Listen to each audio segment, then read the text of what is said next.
have no idea where to run, so sorry, but the flat might be totaling too. I'll take a look at it. You did nothing wrong. We'll get this fixed. We're gonna be fine. Well, you guys are racing here, getting into 7, and they just stuff it in there and say, so we might need to be a guy here soon. Checker flag. Good job, man. And welcome to another episode of Historic Hot Laps. This is episode number 20, technically, so appreciate you tuning in for this one and any of the others that you've listened to. Got a whole bunch to talk about this week, so let's just kick it off with some news. Looking at Formula One to start out. Formula One news, Haas F1 has announced a partnership with Toyota TRD as a technical partnership. It's not really a power unit type situation or anything. They're going to revamp some simulation technology, some of their R&D that they do on the side, but they can say that they're part of Formula One again, so that's kind of a win for the TRD group out there now being involved in so many different forms of racing. Moving over to the IMSA side of things, Meyer-Shank Racing has announced their driver lineup for 2025 and their return to IMSA. They'll be powered by the Acura NSX on these cars. Number 60 entry is going to be Tom Blomqvist and Colin Braun. No real surprise there, as they were going to be kind of the top picks for that team. The real question was the second car, and they've announced that will be number 93, the Acura NSX, Nick Yaloli, and Renger van der Zante. I'm sure I'm butchering that name, but yeah, so Renger van der Zante and Nick Yaloli. So apologies for if I destroyed that. I'm not great with these hard European names. And that's who will be driving for Meyer-Shank come 2025 season over in IMSA. Moving on to NASCAR news, Joe Gibbs Racing announced Ty Gibbs is now the technical owner of the number 54 Xfinity car under the JGR label. That makes him probably one of the youngest car owners in history when it comes to the modern era. 22 years old, obviously, driver and now car owner for that number 54 car. And with that, they've announced that Taylor Gray will be driving that car, that number 54 Toyota, next year in Xfinity. So there is that. Colleague Racing has come out and announced that Travis Mark will no longer be the crew chief for the number 16 Chevrolet that they've been running. This is the one that Shane Van Gisbergen has been in a lot, no SVG. There is a rumor that Travis will be headed over to Spire Motorsports next year. Nothing's been officially announced yet, but that is the rumor. And with piggybacking kind of off of that rumor, rumored that Spire Motorsports is shooting to run a fourth car in 2025. This won't be full-time. It'll be a select number of races. No charter, open car kind of deal. So this comes along with an alliance with Hendrick Motorsports. Basically, they're becoming a mini Hendrick Motorsports, bringing some development drivers at select tracks, I imagine, through the Hendrick program and the Spire program. That's going to be a super strong team. They're trying to get, the elite Chevrolet status like Hendrick has, make them more competitive overall and all of that. So we'll see how it all pans out, but that's definitely a lot of good aligning for Spire Motorsports and the group over there. Zane Smith is signed to drive with Front Row Motorsports in the number 38 entry in 2025.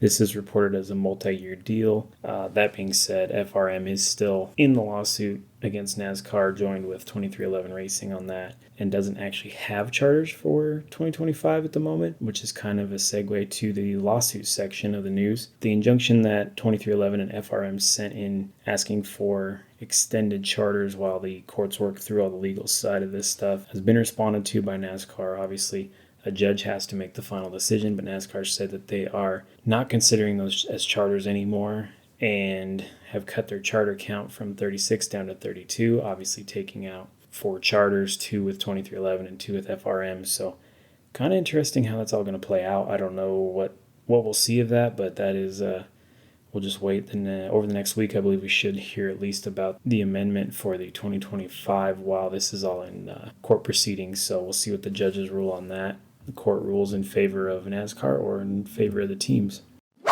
Moving over to IndyCar news, we'll start off with some NXT. Bryce Aaron from F3 has been signed in 2025 with HMD Motorsports. And while we're on the subject of HMD, they also had another announcement over the last couple of days. Hailie Deegan has signed to run HMD next year. Obviously, there was still a lot going on saying she was still pursuing an Xfinity seat or a Truck Series seat or anything like that through NASCAR, through all the feeder programs. There was rumor of all kinds of stuff. Come to find out, she worked out a deal with HMD after coming and shaking hands and visiting a lot of tracks and races and stuff over the last little bit. Obviously, there's been a lot of talk on social media about that and where she's been, seen at a lot of these different racetracks and stuff that's going on. But she is going to be driving open wheel for HMD Motorsports next year. So my opinion on this is a good move for all parties. Especially good for IndyCar. She brings a lot of sponsorship. She brings a huge social media following, younger generation of fans. HMD plays it right. They could very easily become the most popular team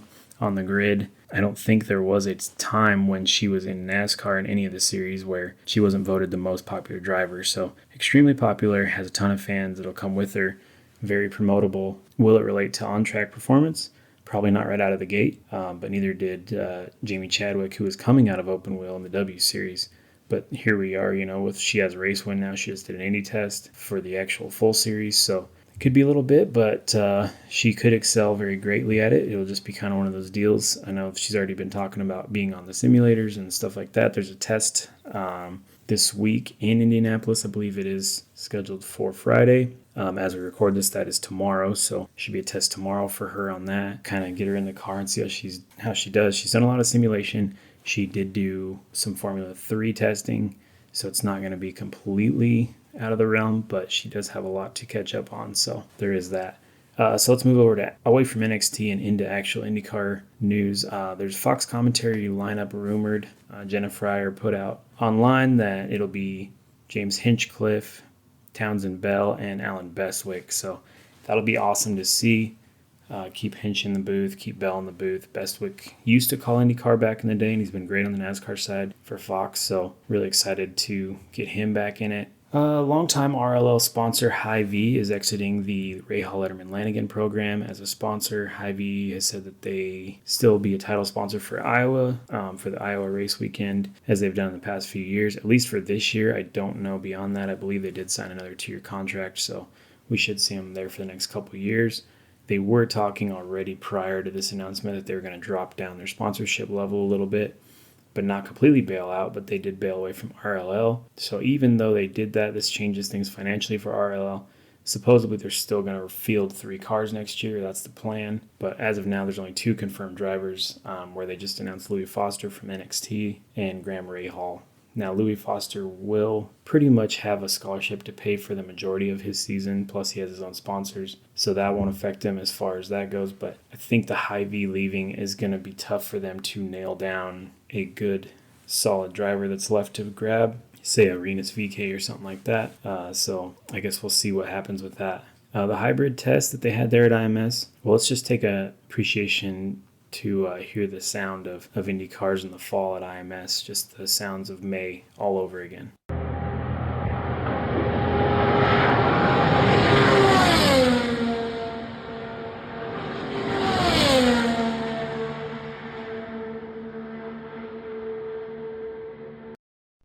All right.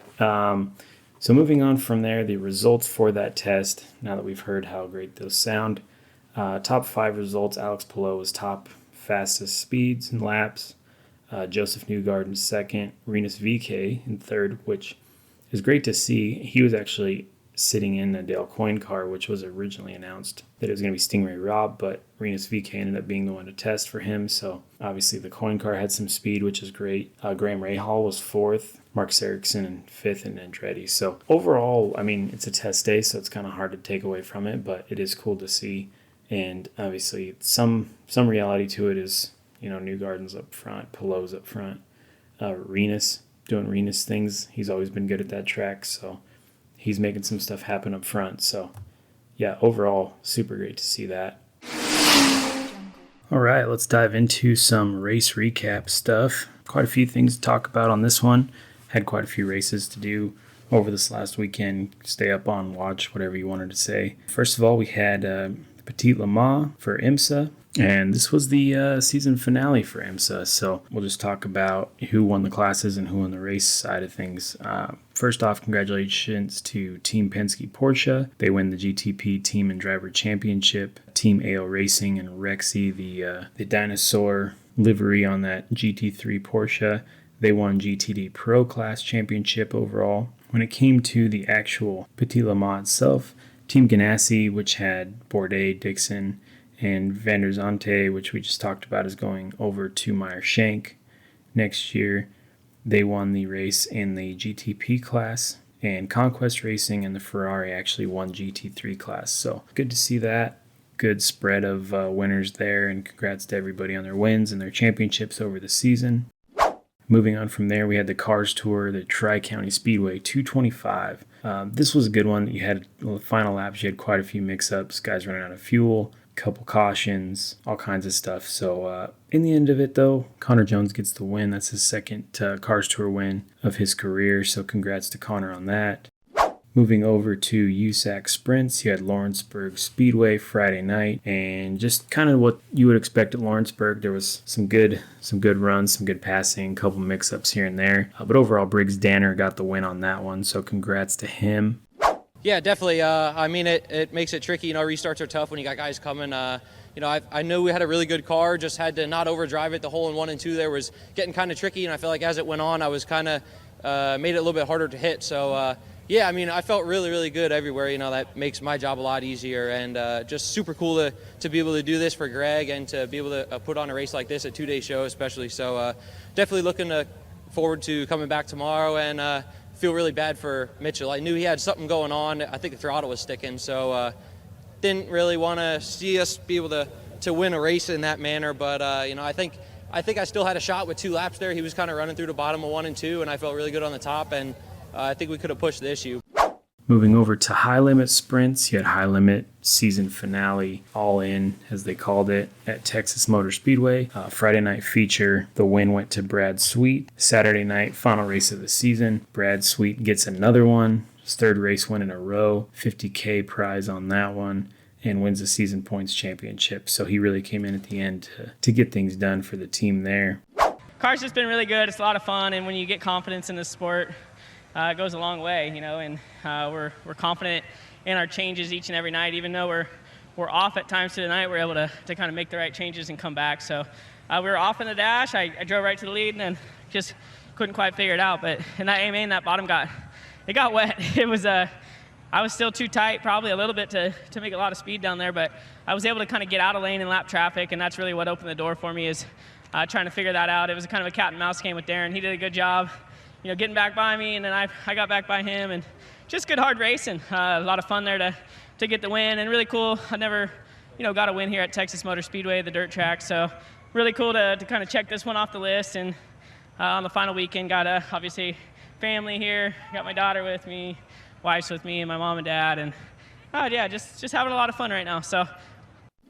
And then moving on, post-race, post-season wrap-up for High Limit, Mr. James McFadden announced that this was his last season of running full-time sprints, which is sad to see. Hopefully we still see him out there on the dirt once in a while, but yeah, apparently he is done driving full-time in the High Limit Sprint Series.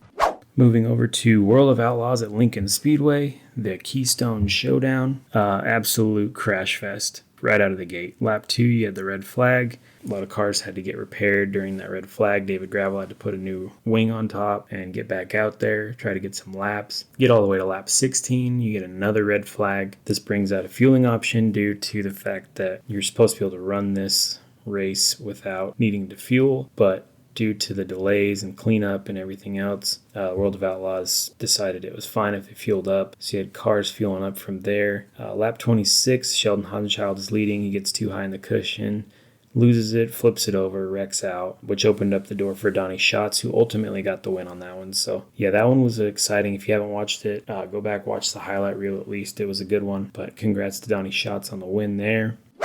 I don't know that I was in the bottom. I was just trying to roll with what speed I had there, early in the race. I tried to stay down there. There's just a little bit of moisture right up next to the wall, but your car gets really weird when you got 2 tires on the edge of it, 2 in the slick, and I don't know, I guess I was just doing too much seesawing, so I just kind of let it try to slow it down and keep it stuck, and it worked, obviously.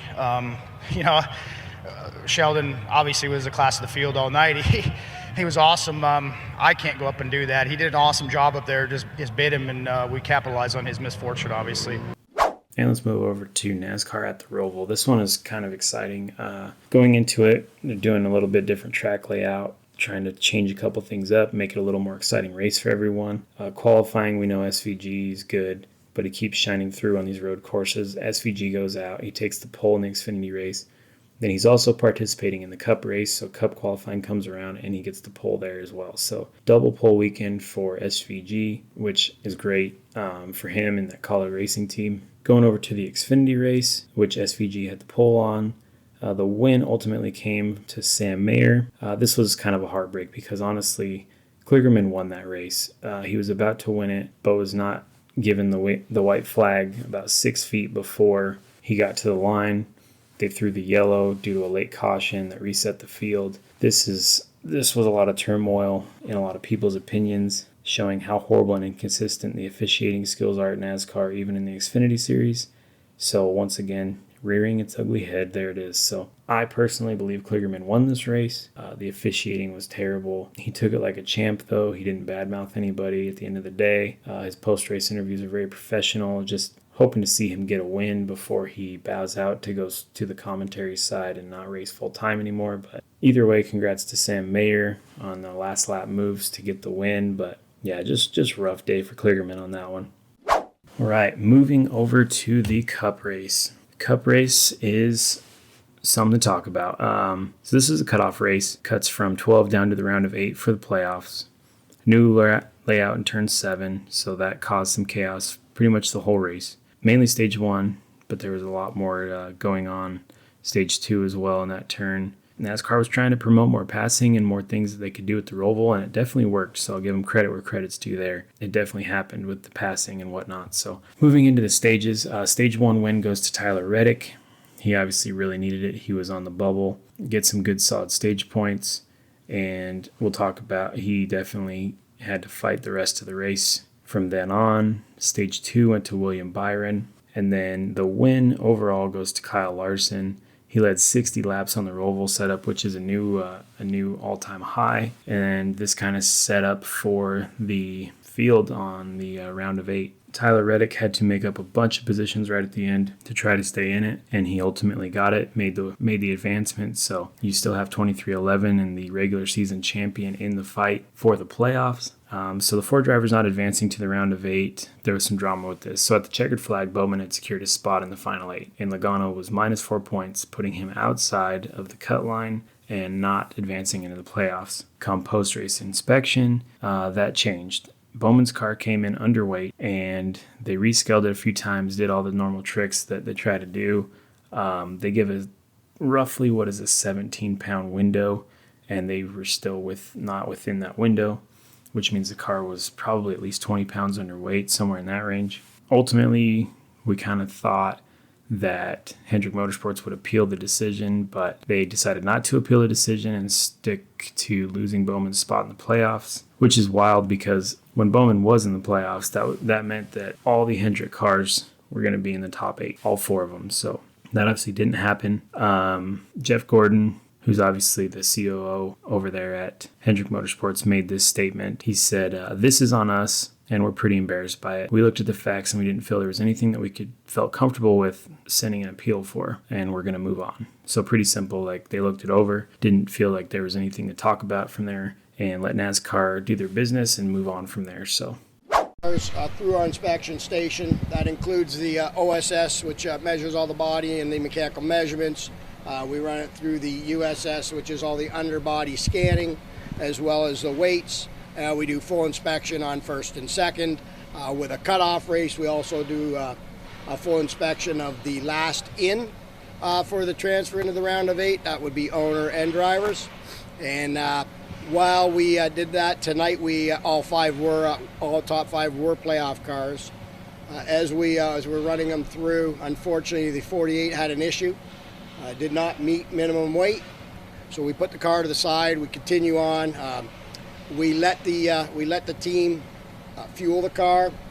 They felt they were low on fuel. Never mind that. We give them the opportunity to fuel the car, as well as purge the water system and add water.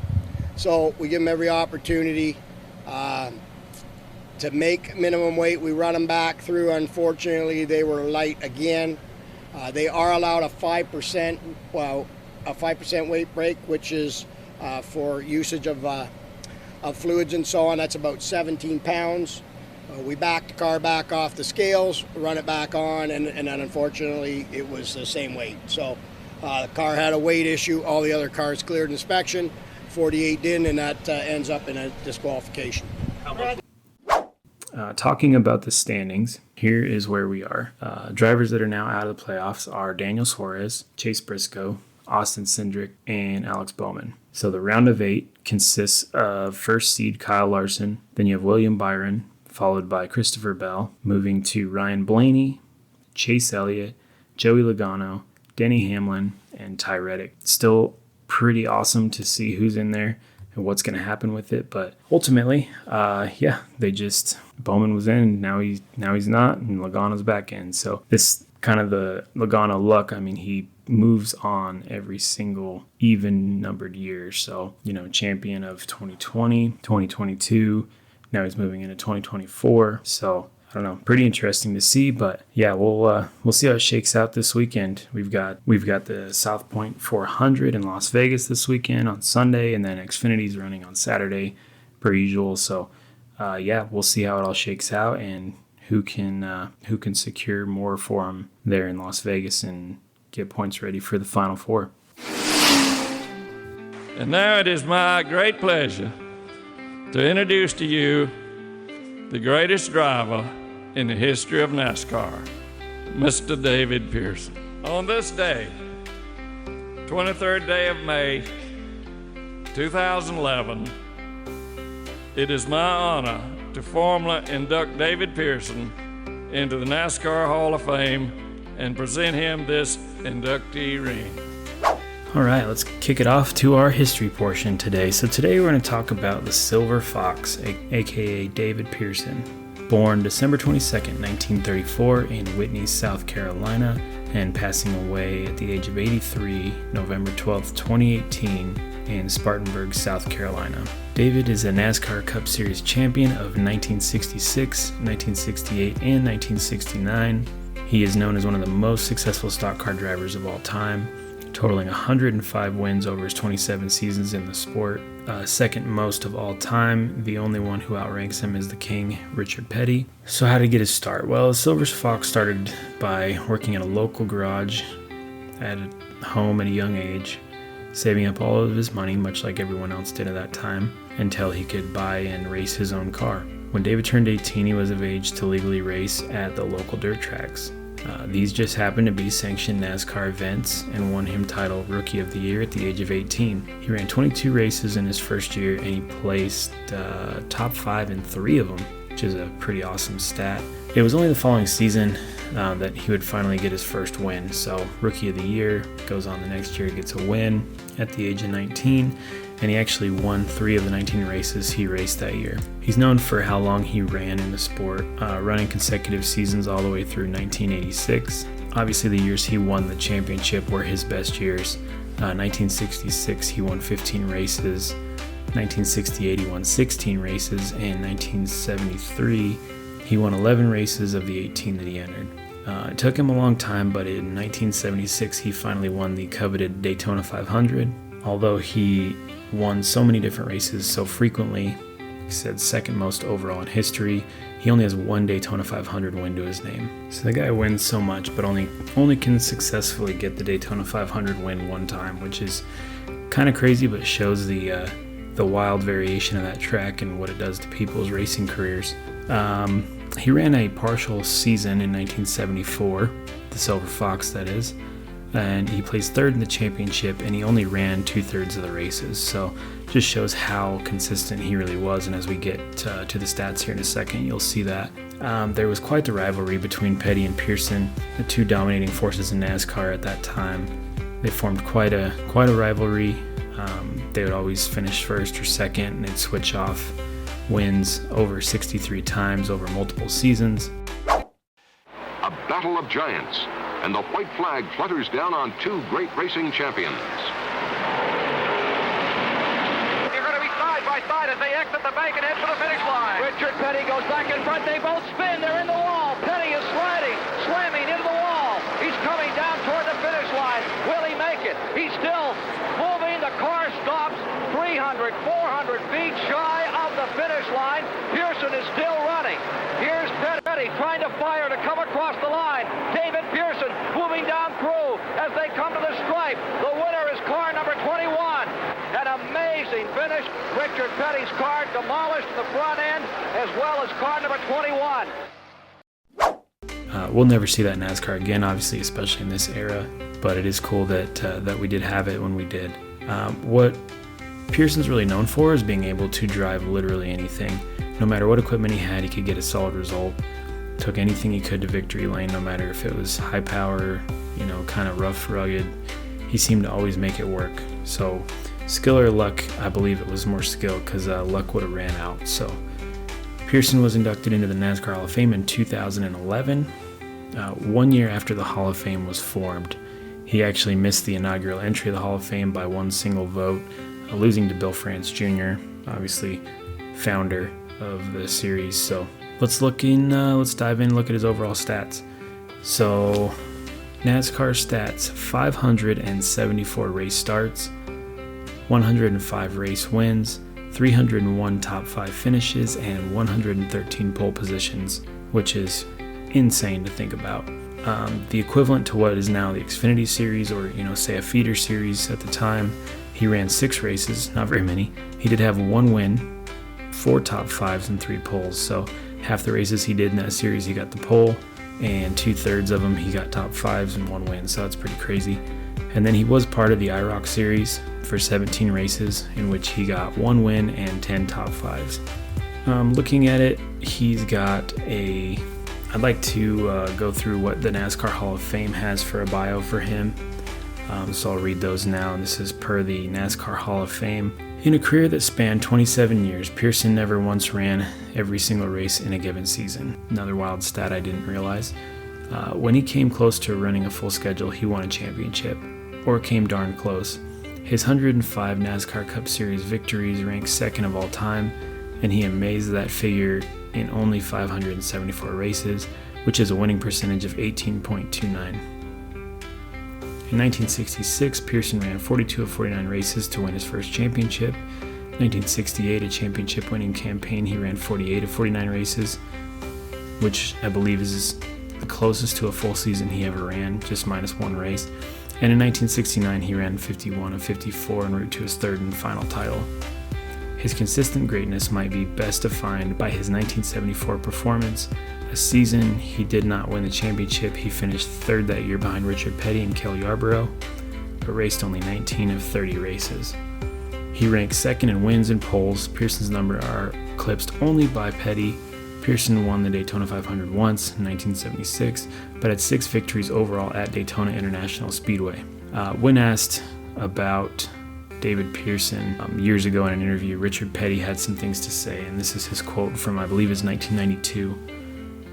He said, "Riders were asking me last year who was the best driver I ever raced against. I told them it was David Pearson. David and I ran more firsts and seconds than anybody else. We raced together on dirt tracks, super speedways, road courses, big tracks and little tracks. It didn't make any difference. You had to beat him every week."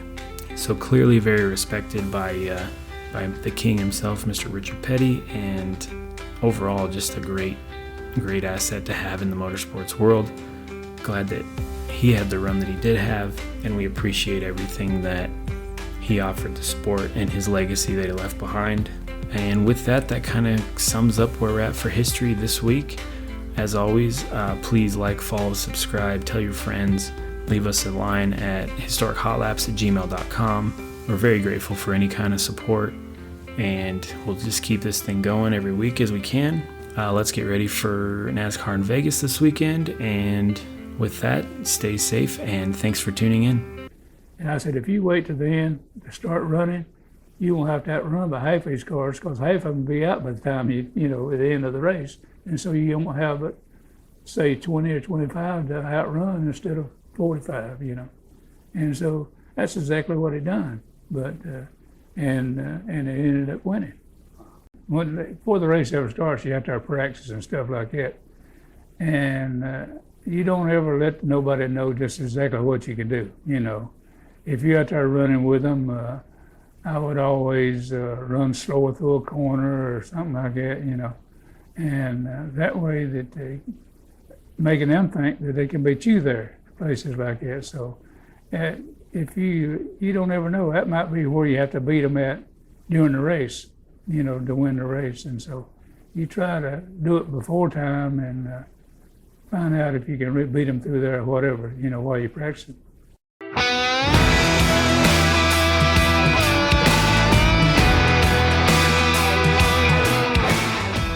Thank you for sharing your time with us. If you enjoyed today's episode, make sure to subscribe and leave us a review wherever you listen to your podcasts. Don't forget to follow us at Historic Hot Laps on X and all your other social platforms for the latest updates and sneak peeks into upcoming episodes. You can reach out to us directly at historichotlaps@gmail.com. Send us your feedback, questions, comments, opinions, and additional subject matter you'd like us to cover. Thanks for tuning in.